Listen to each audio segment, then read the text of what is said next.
मुख्यमंत्री योगी आदित्यनाथ आज रविवार को प्रधानमंत्री नरेंद्र मोदी के संसदीय क्षेत्र वाराणसी पहुंचे।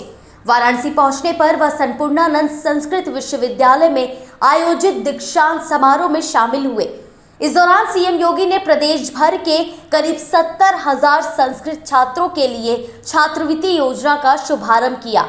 बता दें कि सीएम योगी सबसे पहले हवाई मार्ग से पुलिस लाइन हेलीपैड पर पहुंचे, जहां से सड़क मार्ग से होते हुए वह संपूर्णानंद विश्वविद्यालय के कैंपस में आए।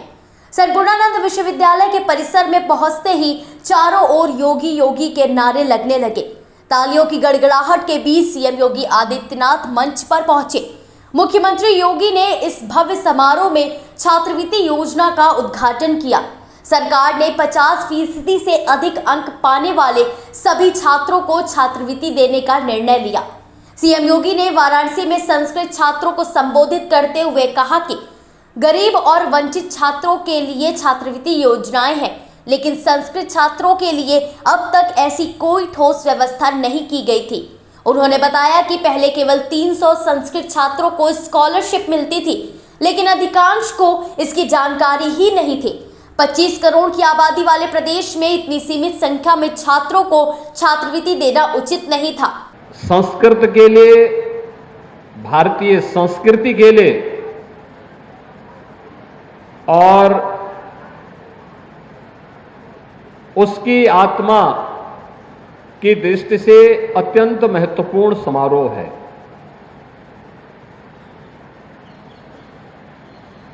इस समारोह की ऊर्जा क्या है, अगर इसका एहसास करना है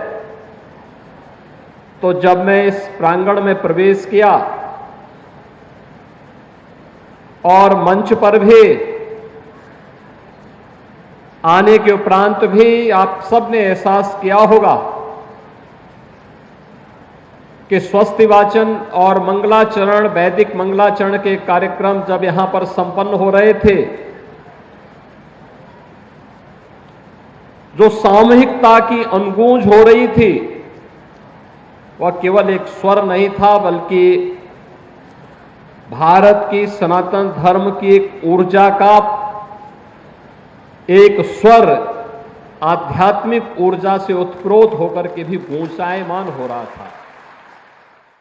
उन्होंने आगे कहा कि संस्कृत शिक्षा को बढ़ावा देने के लिए उनकी सरकार ने यह ठोस कदम उठाया है। 2017 में उनकी सरकार ने संस्कृत परिषद को मान्यता दिलाई और संस्कृत विश्वविद्यालयों की मान्यता बहाल कराई। इससे छात्रों की संख्या में बढ़ोतरी हुई है। योगी ने बताया कि स्कॉलरशिप के लिए उम्र सीमा का प्रतिबंध भी हटा दिया गया है। अब हर संस्कृत छात्र को छात्रवृत्ति का लाभ मिलेगा और दीपावली से पहले 69,195 छात्रों के खातों में छात्रवृत्ति राशि हस्तांतरित की जाएगी। संस्कृत को अगर समझना है तो इस स्वर के अंतःकरण में स्वयं को समाहित करना पड़ेगा, और वही जब श्रद्धा भाव के साथ इस स्वर के साथ अपना तारतम्य स्थापित करेगा तो संस्कृत की ऊर्जा और संस्कृत के महत्व की जानकारी उसे हो पाएगी। और इसी ऊर्जा से संपूर्ण उत्तर प्रदेश ओतप्रोत हो, इस ऊर्जा से युक्त युवाओं की एक बड़ी फौज खड़ी हो और हर सनातन धर्मावलंबी इस ऊर्जा के साथ आप्लावित हो सके। इस दृष्टि से इस समारोह के साथ हम दीपावली के ठीक पहले देश के सबसे प्राचीन इस संस्कृत विश्वविद्यालय में डॉक्टर संपूर्णानंद जी के नाम पर स्थापित संपूर्णानंद संस्कृत विश्वविद्यालय के साथ जुड़ रहे हैं। सीएम योगी आदित्यनाथ ने अपने संबोधन में आगे कहा कि यूपी में लगभग 1.5 लाख बच्चे संस्कृत से जुड़े हुए हैं और इनके संरक्षण का दायित्व समाज और सरकार का है। उन्होंने यह घोषणा भी की कि भविष्य में संस्कृत विद्यालयों में उनकी संस्थानों को विज्ञापन दिए जाएंगे जो मुफ्त हॉस्टल और भोजन की सुविधा का उपलब्ध कराएंगे। योगी ने संस्कृत की महत्ता पर जोर देते हुए यह भी कहा कि संस्कृत ने ही भारत को विश्व गुरु के रूप में स्थापित किया है और प्रधानमंत्री मोदी के नेतृत्व में संस्कृत संस्कृति और भारतीय सभ्यता एक नई ऊंचाई पर पहुंच चुकी है।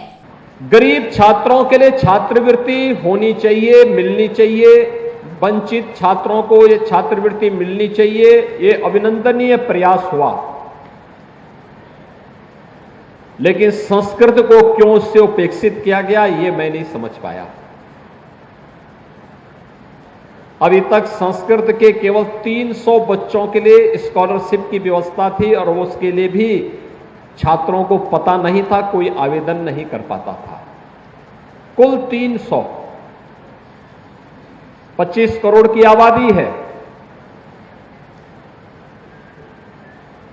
मैं आश्चर्यचकित करता था, संपूर्णानंद संस्कृत विश्वविद्यालय से जब प्रथमा, पूर्व मध्यमा, उत्तर मध्यमा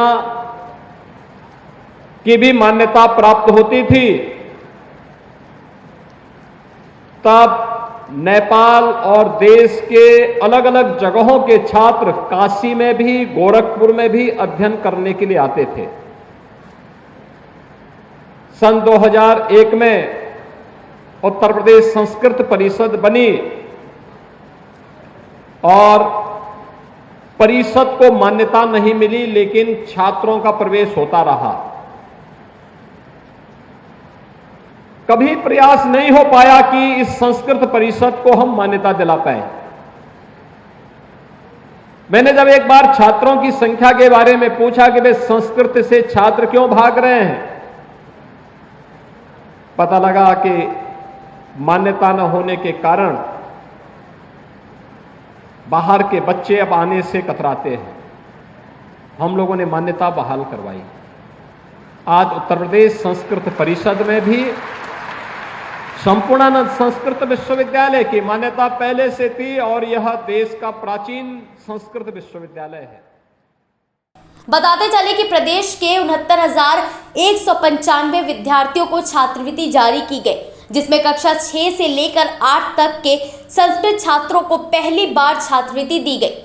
संपूर्णानंद संस्कृत विश्वविद्यालय के 36 और संबद्ध संस्कृत महाविद्यालयों के 4203 संस्कृत छात्र छात्राएं इस कार्यक्रम में शामिल हुए।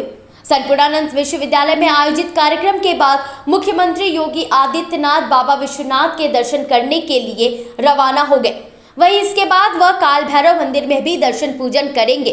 काल भैरव मंदिर में दर्शन पूजन करने के बाद सीएम योगी सर्किट हाउस जाएंगे, जहां भाजपा पदाधिकारियों व अफसरों से सीएम योगी मुलाकात करेंगे। इसके बाद वह हरौवा स्थित विशाल हनुमान जी की प्रतिमा का अनावरण भी करेंगे, जो करीब 51 फीट ऊंची है और 24 महीने में बनकर तैयार की गई है। इसके बाद सीएम योगी सड़क मार्ग से होते हुए बाबतपुर एयरपोर्ट के लिए रवाना होंगे और अंततः दोपहर बाद विशेष विमान से मुख्यमंत्री योगी आदित्यनाथ लखनऊ के लिए उड़ान भरेंगे। संस्कृत को बचाए रखने, उसके संरक्षण के लिए, उसके संवर्धन के लिए जो प्रयास आप सबके स्तर पर हुआ है, जब आज की चकाचौंध भरी दुनिया में हर व्यक्ति भौतिकता के पीछे भाग रहा है, तब भी उत्तर प्रदेश के अंदर लगभग 1.5 लाख बच्चे ऐसे हैं जो संस्कृत के साथ अपना जीवन समर्पित करते हुए भारतीय संस्कृति के लिए अपना जीवन समर्पित भाव के साथ आगे बढ़ा रहे हैं। स्वाभाविक रूप से उसका संरक्षण करना इस शासन का दायित्व होना चाहिए, समाज का दायित्व होना चाहिए और सरकार अपने उसी उत्तरदायित्व का निर्वहन करने के लिए आज आपके पास आई है, आपके द्वार पर आई है। इन सभी छात्रों के लिए अभी तो हम लोगों ने घोषणा की है और हम लोगों ने आगे से व्यवस्था करने के लिए हम व्यवस्था करने जा रहे हैं कि अब संस्कृत विद्यालयों में हम ऐड उन्हीं संस्थानों को देंगे जो अपने यहां छात्रावास की व्यवस्था निःशुल्क छात्रों के लिए करेंगे और खाने पीने की व्यवस्था करेंगे।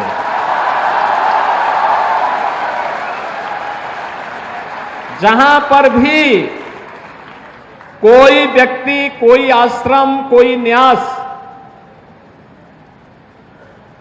अच्छा छात्रावास बना के देगा, विद्यालय देगा,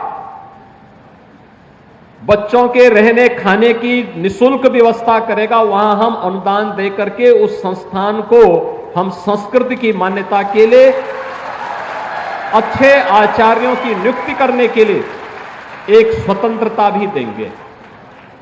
और हमने कहा कि भाई युद्ध स्तर पर प्रदेश भर में इस प्रकार के विद्यालय खोलिए जो गुरुकुल की परंपरा को पुनर्जीवित कर सके।